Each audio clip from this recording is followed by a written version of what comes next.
Point 3. Reconnaissance mutuelle des ordres de gel et confiscation. Un rapport à la commission des négociations.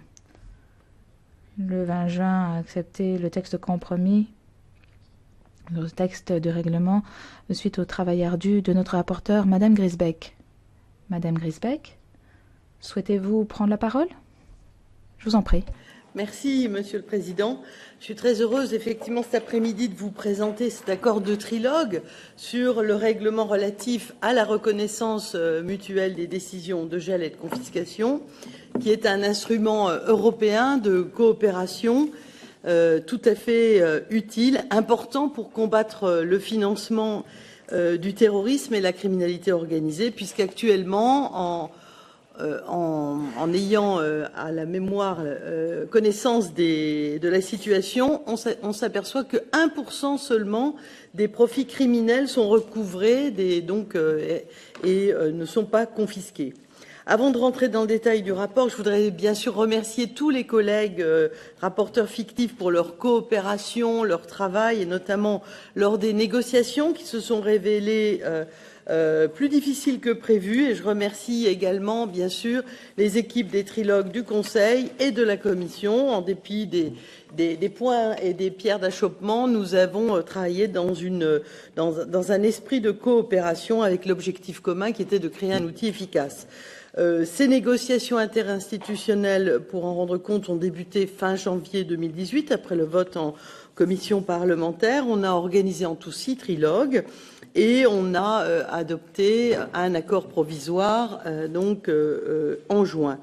Peut-être, laissez-moi revenir peut-être sur les objectifs principaux qui ont présidé aux travaux de l'équipe parlementaire sur ce dossier. Le fil rouge de nos négociations interinstitutionnelles tenait surtout à la création d'une clause de non-reconnaissance basée sur les droits fondamentaux. Et c'était partagé largement par toute l'équipe des shadow rapporteurs. Notre premier objectif concernait la forme juridique de l'instrument. On souhaitait, comme la Commission, que cette législation soit un règlement. Ce n'était pas chose simple parce que ce n'était pas au départ la volonté du Conseil. Et on souhaitait étendre le champ d'application aux criminal matters, ce que nous avons obtenu. Deuxième objectif, le respect des droits fondamentaux. J'en ai dit un mot. C'est là que les difficultés ont commencé. Dans notre position parlementaire, nous avions adopté la création de cette clause de non-reconnaissance basée sur les droits fondamentaux pour le gel et la confiscation.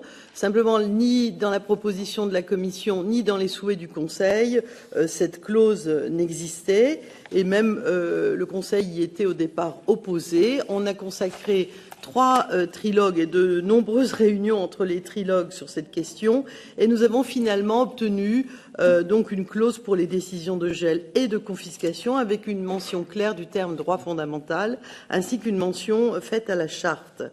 Et je remercie encore une fois vraiment les collègues pour leur esprit de coopération, de compromis sur ce sujet et surtout leur aide. Et nous avons pu ajouter aussi dès l'article 1er le respect du principe de proportionnalité et de nécessité.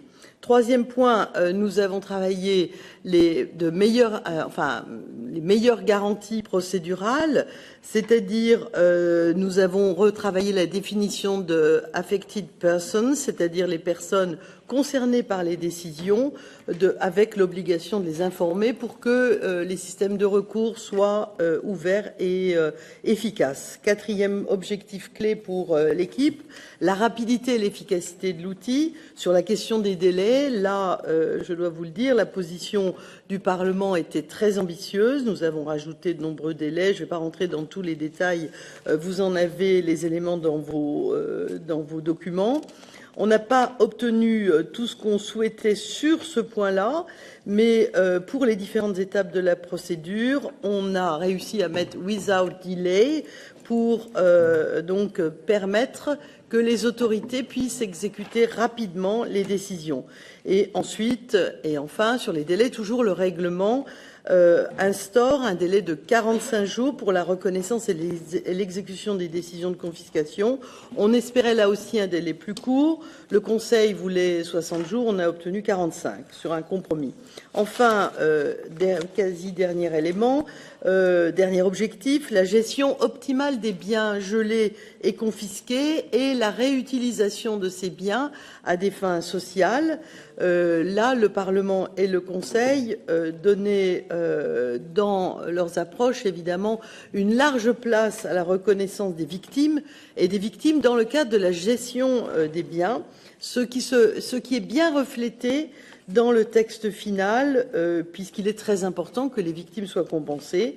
Nous avons obtenu, après un certain nombre de réunions utiles, constructives, une réutilisation à des fins sociales des biens confisqués, avec la création de bureaux centralisés responsables de la gestion et la création d'un fonds pour compenser les victimes de crimes, notamment les familles de policiers, qui étaient des points très importants dans la préparation avec les collègues, donc avant le début des trilogues.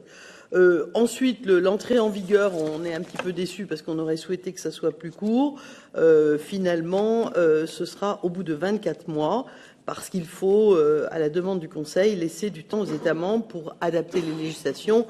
Cela dit, ce n'est pas idéal, mais il vaut mieux un outil correctement mis en œuvre qu'une législation mal appliquée ou non appliquée au pire.